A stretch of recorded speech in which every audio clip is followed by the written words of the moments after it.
Good morning, students. We'll be continuing with solve question papers for the year 2020.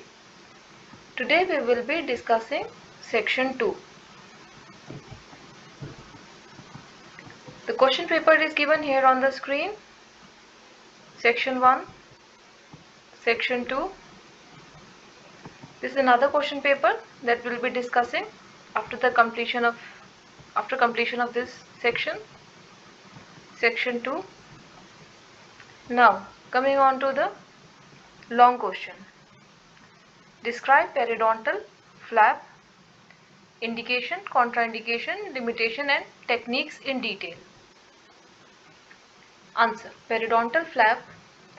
First of all, we'll be writing definition.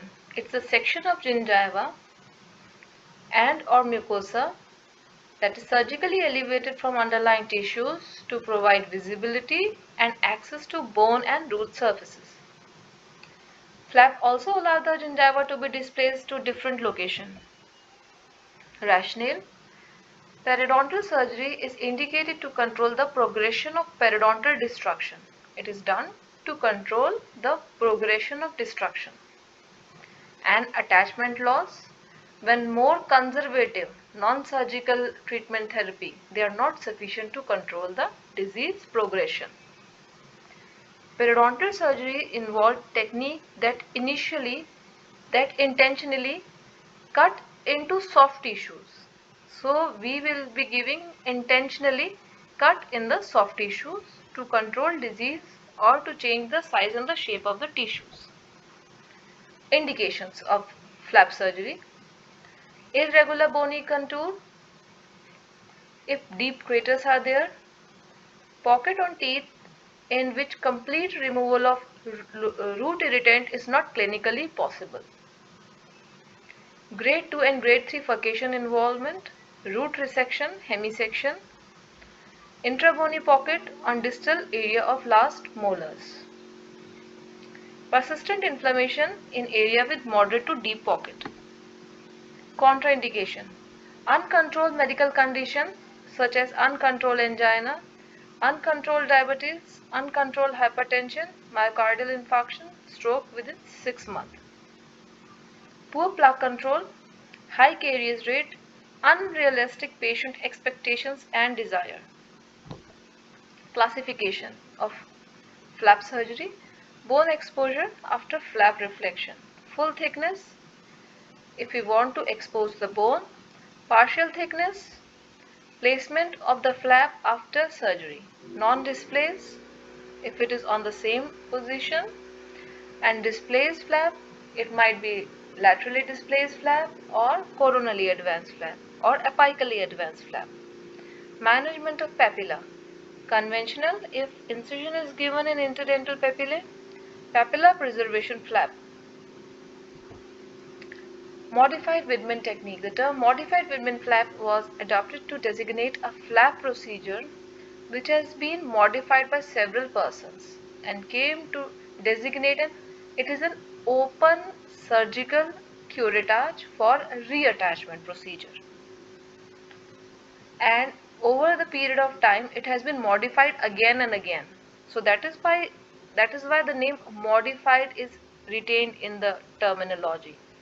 Modified because it has been modified again and again by several persons. And the Widman is here in the terminology because Widman was the first person who introduced internal bevel incision in periodontal surgeries. Original Widman flap was proposed by Leonard Widman in 1918. In 1974, Ramford and Nizel named this as modified Widman flap. Indication of modified Widman flap, effective in deep pockets if pocket depth is greater than 5 to 6 mm. When minimum gingival recession is desired as an anterior region. Infrabony pockets. Now, procedures. Step 1. Initial incision is an internal bevel incision to the alveolar crest starting 0.5 to 2 mm away from the gingival margin. Scalloping follows the gingival margin. Vertical relieving incision are usually not needed. Step 2. Gingiva is reflected with periosteal elevator. Clavicular incision is made from the bottom of the pocket to the bone, circumscribing the triangular wedge of tissue containing the pocket lining. After the flap is reflected, the third incision is made in the interdental area, coronal to the bone with a curette or interproximal knife or BP blade, and the gingival collar is removed. Step 5. Tissue tags and granulation tissues are removed with a curette and scaling and root planning is done. Adaptation of the facial and lingual interproximal tissue is done. After that, interrupted direct suture are placed in the interdental areas. Now you can draw the diagram to score good marks. So this is the first incision. Internal bevel, that means the bevel of the blade is facing toward the alveolar bone. It is facing internally. Internal bevel incision 0.5 to 2 mm away from the gingival margin. From here 0.5 to 2 mm away from the gingival margin, and bevel is facing toward the alveolar bone. That is why internal bevel. And the second incision is clavicular incision.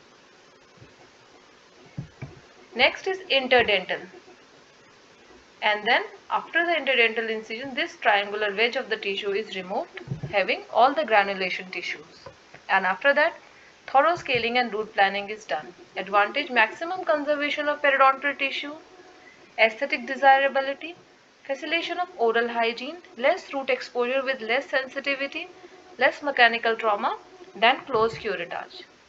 Less discomfort for the patient since healing occurs by primary intention. Flap is again sutured back to the position, so less discomfort to the patient. It was possible to re-establish a proper contour of the alveolar bone inside with angular bony defect. Disadvantage: limited access can be obtained to deep and irregular pocket because relieving incisions are not being given. So limited vision is there. Contraindication: lack of or very thin and narrow attached gingiva can render the technique very difficult.